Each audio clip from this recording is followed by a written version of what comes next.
আসসালামু আলাইকুম এভরিওয়ান, সবাই কেমন আছেন? আশা করছি সবাই খুব ভালো আছেন।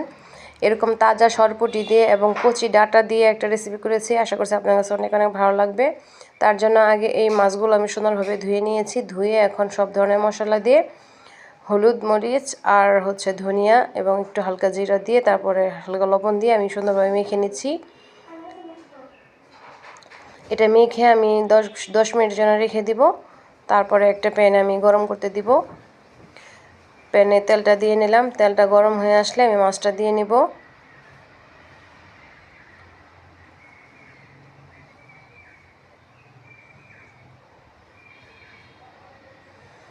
মাছটা আমি সুন্দরভাবে ভেজে নিব।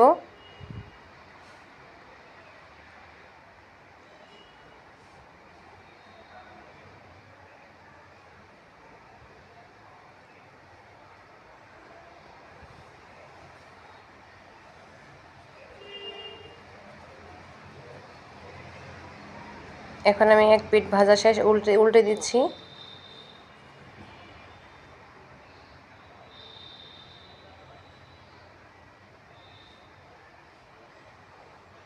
যারা আমার ভিডিওটি দেখতেছেন প্লিজ একটা লাইক দিন। নতুন হলে সাবস্ক্রাইব করে অল বাটন অন করে রাখবেন, যেন নিত্য নতুন রেসিপি আপনাদের সহজে পৌঁছে যায়। এবার আমি মাছটা ভাজা শেষ, মোটামুটি ভেজে নিলাম। খুব বেশি ভাজার দরকার নেই, যেহেতু এটা দিয়ে আমি তরকারি রান্না করব।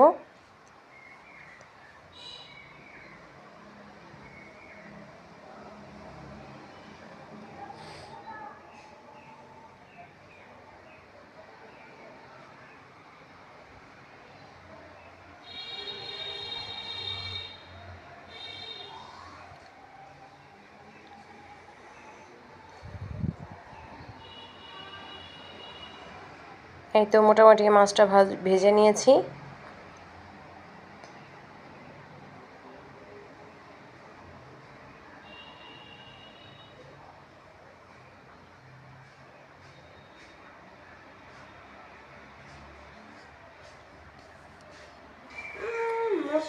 এবার এই মাছগুলো তুলে নিয়েছি আর আরেকটা প্যান বসিয়ে দিলাম।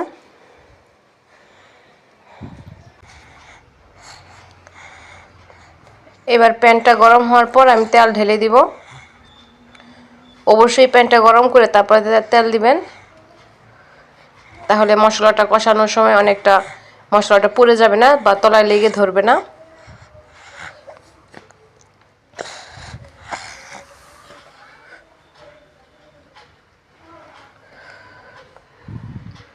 এবার আমি তেলটা দিয়ে নিলাম।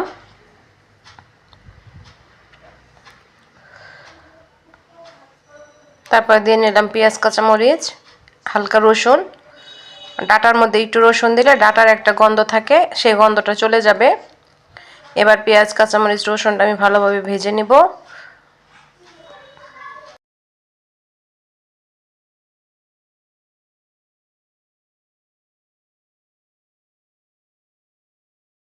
যে বাটিতে আমি মাছটা মেখে রেখেছিলাম ওই মশলাটা দিয়ে নিলাম, একটু ধুয়ে বাটিটা। এখন মশলা ইউজ করব। আমি এখানে হাফ চামচ শুকনো মরিচ দিব, হাফ চামচ ধনিয়া, হাফ চামচের চাইতে একটু কমই দিয়েছি আমি ধনিয়াটা খুব কম দিলে তরকারিতে খেতে ভালো লাগবে। হাফ চামচ হলুদ গুঁড়ো। এবার মশলাটা ভালোভাবে কষিয়ে নিব।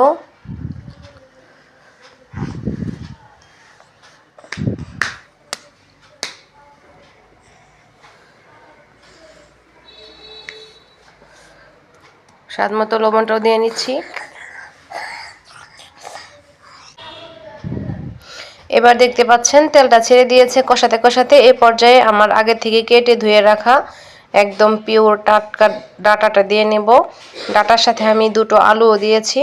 ডাটা এবং আলুর কম্বিনেশনে এই রান্নাটা খেতে অনেক ভালো লাগে। ছোট বাচ্চারা ডাটা এবং আলু দুটোই পছন্দ করে। এভাবে রান্না করলে খুবই মজা হয়। নতুন আলু এবং ডাটাটাও ছিল অনেক কচি। বিশেষ করে কচি ডাটাটা নেওয়ার চেষ্টা করবেন, তাহলে খেতে অনেক ভালো লাগবে।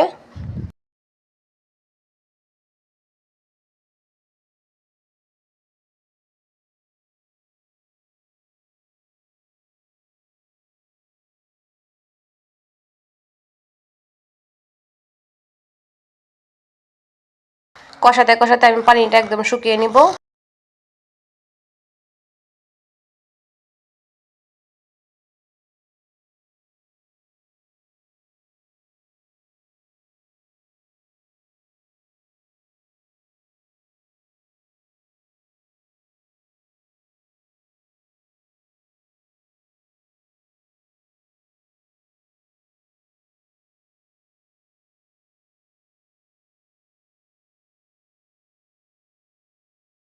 দেখতেই পাচ্ছেন আমি একদম সুন্দরভাবে কষিয়ে নিলাম।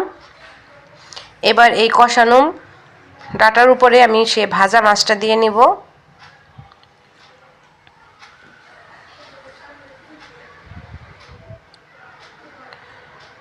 এবার মাছের যে তেলটা থাকে ভাজার সেটাও দিয়ে নিলাম,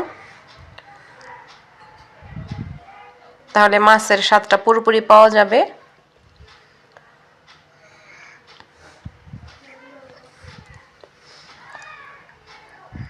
দেখতেই পাচ্ছেন অলরেডি তেল ছেড়ে দিচ্ছে।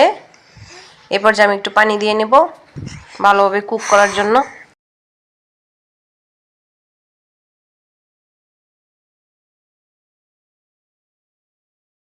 এরকম সবুজ সবুজ ডাটা খেতে খুবই ভালো লাগে।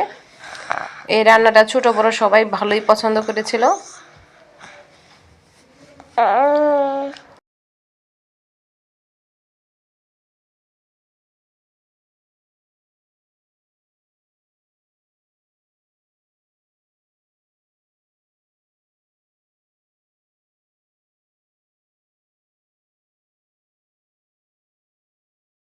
কালারটা অনেক সুন্দর হয়েছে মাশাআল্লাহ।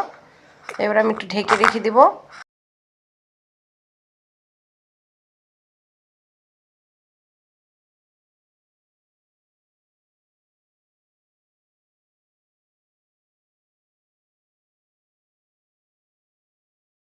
এখানে আমার আরেকটু লবণ লাগবে, তার জন্য লবণটাও দিয়ে নিলাম।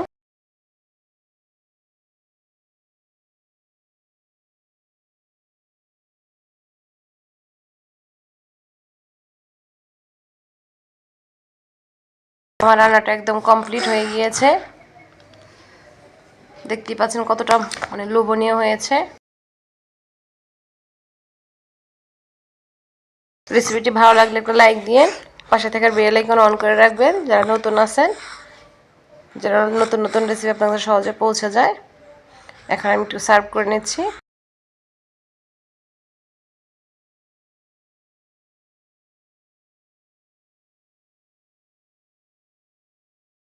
এরকম একটা তরকারি যে কেউ নিতে চেষ্টা করবে, খাবে, নিঃসন্দেহে কোনো ভুল নাই।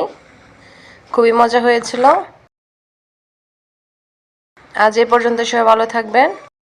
দেখা হবে নেক্সট কোনো রান্নার সাথে। আজ এই পর্যন্ত। আসসালামু আলাইকুম ওয়া রাহমাতুল্লাহি ওয়া বারাকাতুহু। আল্লাহ হাফেজ।